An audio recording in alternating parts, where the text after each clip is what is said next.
જો આ land sliding આવા તો કેટલાય આવ્યા છે. હવે 1 થી 2 કિલોમીટર માંડ ચાલીએ ને તો લેન્ડ સ્લાઇડિંગ, 1 થી 2-3 કિલોમીટર માંડ ચાલીએ ને તો લેન્ડ સ્લાઇડિંગ છે. આ છે હાથચુલાથી પંચાતુલી જવાના રસ્તાઓ. હાથચુલાથી પંચાતુલી જાઓ તો તે વોટર ક્રોસિંગ એટલું આવશે, પછી લેન્ડ સ્લાઇડિંગ એટલું આવશે, પછી ઓફ રોડિંગ એટલું આવશે.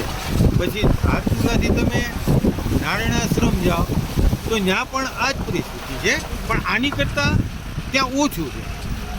આ રૂટ ઉપર તો આવડા પથ્થર જેવું છે.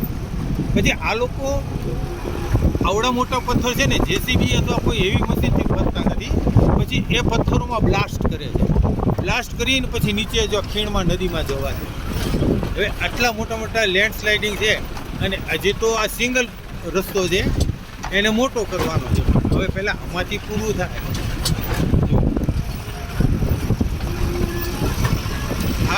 આ બધા પથ્થરને બ્લાસ્ટ કરી ટુકડા કરી નાખેલા, ઉપરથી બહુ મોટા.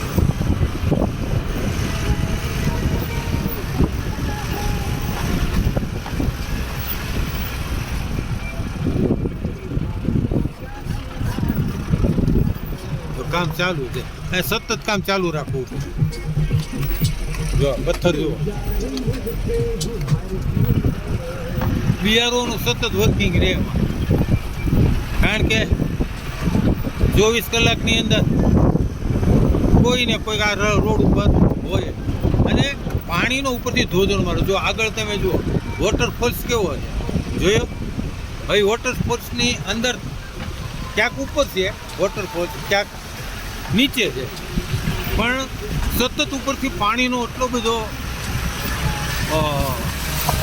સ્ત્રોત છે ને કે જે પહાડમાંથી માટી ધોઈ નાખે એટલે પથ્થરો સહિત બધું નીચે આવે. જો જો